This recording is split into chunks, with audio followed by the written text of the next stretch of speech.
Hello, welcome to our YouTube channel. Lecture number 1, The Human Body Insani Jism. Human body is like a machine. It can do hundred of different jobs like जैसे तस्वीर में आप देख रहे हैं कि लड़का भाग रहा है, ये लकड़ियां काट रहा है. Jobs are done by different organs and system. The organs and system perform different function. यानी कि ये जो organs है और सिस्टम है ये सारे मिलकर आपस में काम करते हैं. ये आपस में मिलकर काम करते हैं जिसकी वजह से ये बॉडी वर्क करती है. First of all I am telling you about brain. Brain वो चीज़ है जो तमाम बॉडी को कंट्रोल करता है. Because the brain is the control centre of the body. It control all the system and organs.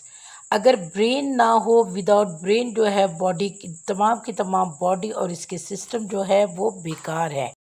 We have a 5 senses: sight, hear, smell, taste and touch. Like eyes एक fan को देखती है कि ये क्या है जो गोल गोल घूम रहा है, इसका क्या फंक्शन है. वो फ़ौरन ब्रेन को मैसेज सेंड करती है आइज़, और ब्रेन बताता है कि दिस इज़ ए फ़ैन, इसका काम है हवा देना.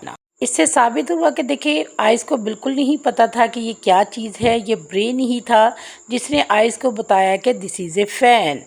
नोज़ की एग्जांपल लेते हैं कि अगर कोई खुशबू आ रही है, बहुत अच्छी खुशबू आ रही है, किसी खाने की खुशबू आ रही है या कोई बदबू आ रही है, तो नोज़ को बिल्कुल नहीं पता होता कि ये किस किस्म की खुशबू है या बदबू है. Then nose send the message to the brain. Then brain tell us the nose कि ये जो आप खुशबू ले रहे हैं ये किस चीज़ की है, अगर ये बदबू है तो ये किस चीज़ की है. यानी कि ये सब कुछ नोज़ को जो है वो ब्रेन ही बताता है. इसके बाद आता है टंग यानी ज़ुबान. आप कोई चीज़ खा रहे हो, आप बर्गर खा रहे हो, शवारमा खा रहे हो, पिज़्ज़ा खा रहे हो, आप चावल खा रहे हो, रोटी खा रहे हो या कोई चीज़ भी खा रहे हो, तो आपकी ज़ुबान को बिल्कुल नहीं पता कि आप मीठा खा रहे हो, आप नमकीन खा रहे हो, आप खट्टा खा रहे हो. देन ज़ुबान send to the message to the brain and brain tell us कि ये क्या चीज़ है, ये मीठा है, ये नमकीन है या बिटर है.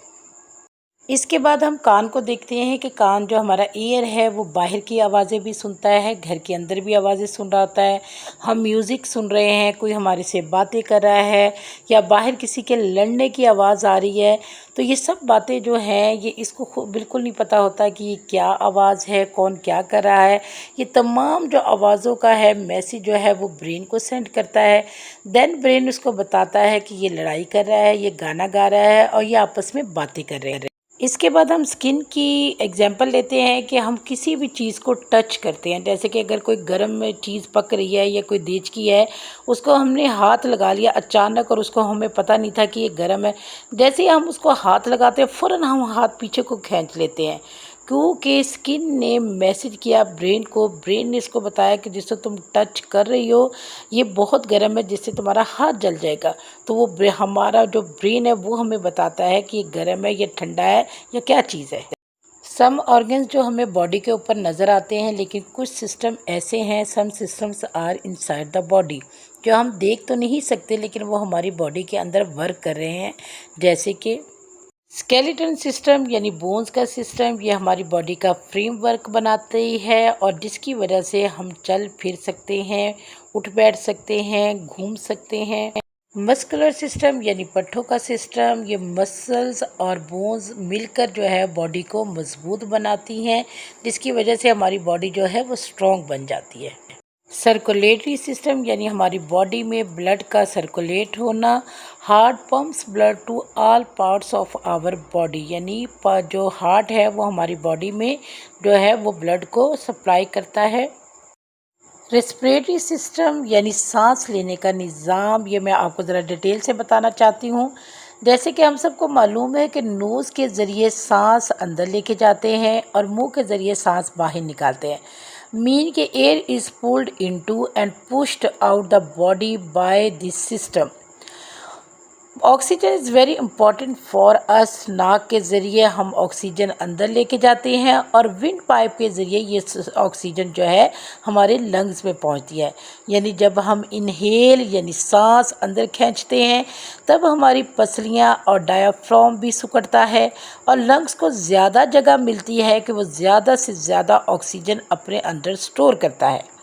और जब हम एक्सहेल करते हैं यानी हम सांस को बाहर निकालते हैं तो हमारी पसलियां अपनी जगह पर वापस आ जाती हैं और डायाफ्राम भी ओरिजिनल शेप में आ जाता है और फेफड़े कॉन्ट्रैक्ट होकर कार्बन डाइऑक्साइड बाहर निकालते हैं।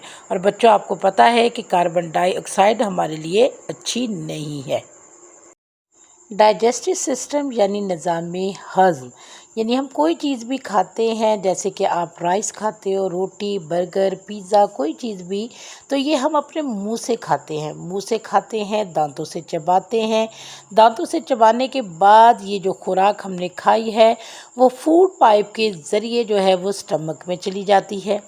और जो स्टमक है वो एक ग्राइंडर का काम करता है। जैसे कि आपने अपनी मदर को, किसी को भी देखा होगा, उन्होंने कोई चीज़ भी पीसनी होती है तो वो ग्राइंडर में डालते हैं और ग्राइंडर जो है वो उसको बारीक बारीक ज़रात में या पाउडर फॉर्म में उसको बना देता है। तो ये हमारी खुराक को ग्राइंड कर देता है। ग्राइंड होने के बाद ये जो खुराक है स्मॉल इंटेस्टाइन में जाती है और स्मॉल इंटेस्टाइन जो है हमारी बॉडी यानी जो खुराक है उसकी एनर्जी को अलहदा कर देता है और जिसका वेस्ट प्रोडक्ट होता है उसको अलहदा करके इसको दोबारा लार्ज इंटेस्टाइन में भेज देता है। लार्ज इंटेस्टाइन का काम ये होता है कि अगर कोई एनर्जी बकाया रह गई है तो वो उसको निकाल लेता है और अगर कोई बैक्टीरिया जो हार्मफुल है उसको वो मार देता है। और भी ये जो वेस्ट प्रोडक्ट होती है उन सब को जो है रेक्टम के ज़रिए जो है हमारी बॉडी से बाहर निकाल देता है। In the next lecture, we shall discuss an other interesting topic, and don't forget to like, share and subscribe it please. Allah Hafiz.